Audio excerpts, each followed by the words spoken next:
This video is about church history and the law. Church history shows a habit of rejecting God's laws, mostly because they were seen as Jewish. Not at first, though. Immediately after the resurrection, there was a split in churches between Jews who did not accept the Messiah, represented by those who handed him over to be crucified, and those who did. All of them, though, claimed to follow the Torah, the Old Testament.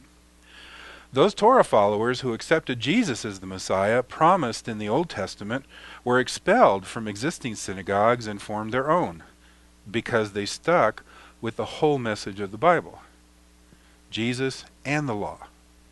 In my view, this accounts for the wonderful Kickstarter events of Acts chapter 2. Cornelius, mentioned in Acts 10, was a Roman centurion who was called a devout man and God-fearer because he followed the Torah but didn't convert to Judaism. He is a high-profile example of Gentiles included in God's kingdom. They always had the opportunity to be included. See, for instance, Ruth and Rahab. There was just a bottleneck at that time because of the extra-biblical rulings of Jewish leaders. More Gentiles were gradually accepted over the years by the new synagogues or churches. Over time, the population in the congregations switched around to being mostly Gentile later in the first century, and they started to be more anti-Jewish and anti-law. Unbelieving Jews were so hostile to the new synagogues and so rebellious to the Roman government that the church reacted by defining itself as not Jewish to avoid some of that negative attention. There were two parts to this reaction. One was in rejecting the law, seen as Jewish, especially the visible parts that would mark the believer as a law follower or a Jew. The other part of the reaction was creating a new thing called the church.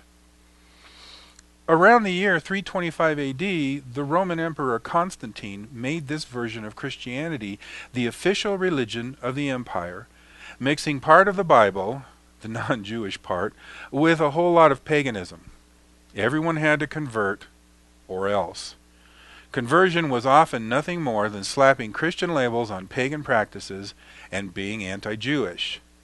The slapping was literal in some cases because he chiseled off idols' names and re-chiseled saints' names on the statues. This mixing is called syncretism. Constantine went further than simply being non-Jewish. He did things like trying to switch the real Sabbath to Sunday.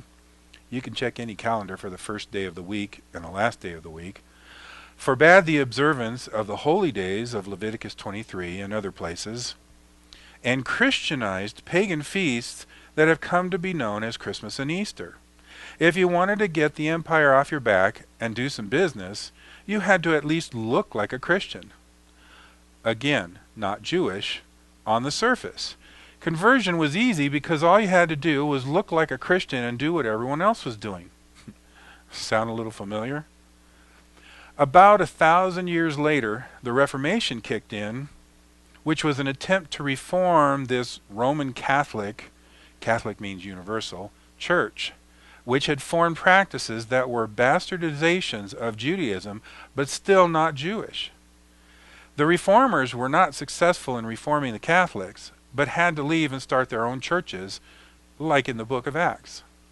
However, the reformers were still, by and large, against anything Jewish. Converts had to give up their Jewish practices, or the law.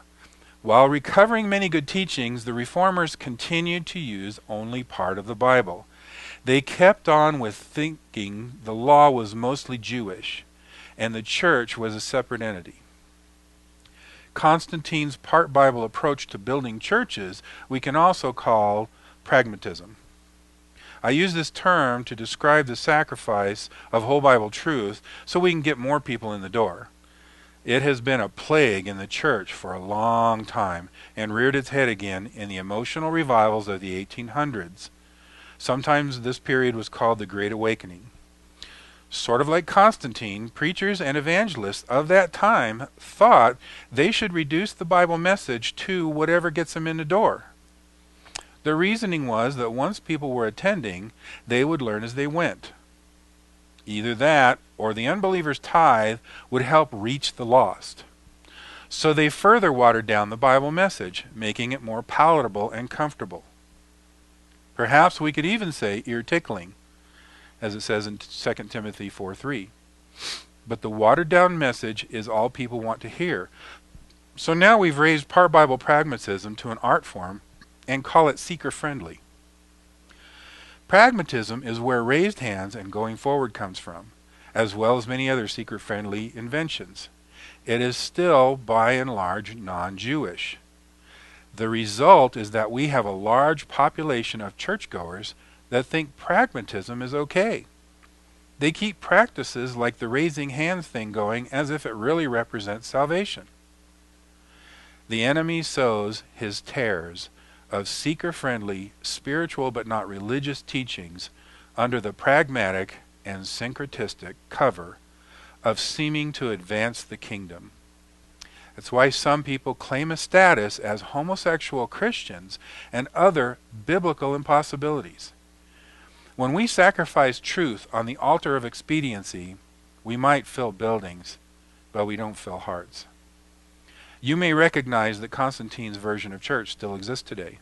The trouble with getting them in the door by watering down the word is that you still can't teach anything harder than water or milk, as it says in Hebrews 5:13. The law is too scary and still perceived as too Jewish. Church pragmatism is like bait and switch advertising without the switch. Whatever you tell people to get them in the door is all they want to hear once they're in. It's a large factor in the rejection of the law even today. People don't want an objective standard. Pragmatism by itself is not necessarily bad. God is very pragmatic. Except his pragmatism works. Man's doesn't. We have to ask ourselves if our pragmatism, featuring the near absence of his law, is working very well. It doesn't seem like it. The answer is to cling to the whole of God's word, working it into every corner of our lives. His law creates many practical changes that produce life, health, and blessing. Man's pragmatism might be great for buildings and paychecks and ego feeding, but it's obvious it doesn't work for the fruit of the Spirit. So that's a quick overview of church history as it relates to the law. More information is available on our website, www.wholebible.com. We also have a book we are working on called Whole Bible Christianity, a manuscript of which you can read on our website. Give us your constructive comments by email if you want. Consider supporting us with a donation if you can. Shalom.